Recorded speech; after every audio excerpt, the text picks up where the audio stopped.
Ang video natin ngayon ay tungkol sa isang kababayan natin na nagtatanong na si Apolonio Romano. Good day Kuya Pinong, pa-shoutout po ulit. Kailan kaya ang exam? Nabanggit mo din po dito na may agency ang welder papuntang South Korea. Meron nga ba? Palagay na din po na agency Kuya. Sana magawan mo ito ng video. Itong tanong ko para ma-try ko mag-inquire. Salamat po. Tungkol sa agency mga kabayan ay meron na akong ginawang video niyan tungkol sa agency ng mga skilled worker at professional. Panoorin nyo na lang yung video ko na yan. Nandyan makikita ninyo yung agency na binanggit ko dyan. Tungkol sa pag-apply ng mga skilled worker ay wala akong masyadong alam mga kabayan. Factory worker kasi yung in-apply ko kaya wala akong masyadong alam tungkol dyan sa pag-apply ng mga skilled worker at professional worker papunta dito sa South Korea. At tungkol naman sa tanong kung kailan ang exam, wala pa mga kabayan. Hindi natin alam kung ano bang nangyayari kasi nung nakaraang taon, halos 4 na beses silang nagpa-exam pero ngayon, April na, wala pa ring announcement ng registration para sa EPS topic exam. Siguro baka bumalik na naman sa dati na isang beses na naman ang exam sa isang taon. Dati naman talaga isang beses lang eh. Hindi natin alam kung anong buwan magpapa-exam kasi April na ngayon.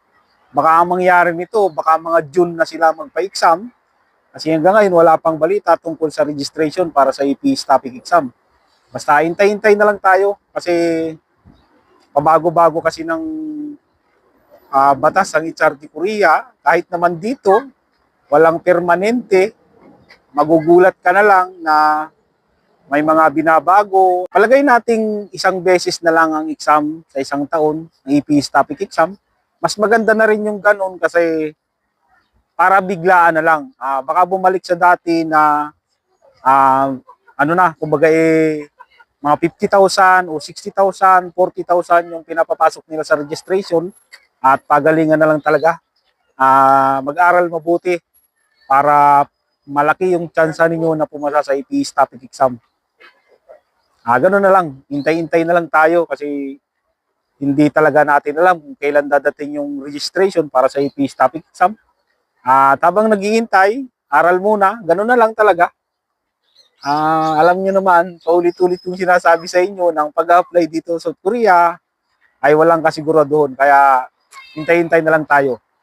Ito mga kabayan, walang katapusang cherry blossom. Ginawa na nilang tambayan dito ngayon mga kabayan. Yan. Siguro mga 2 araw, malalagas na rin itong mga to. Naglalaglagan na nga yung ibang mga bulaklak eh.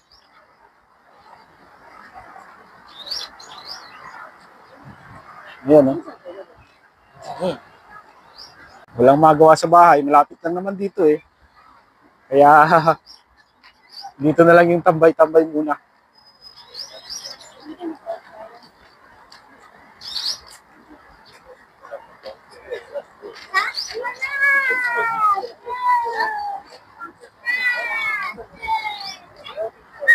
Ayun o. Nagliliparan na yung mga 3 araw, lagas na yung mga yan.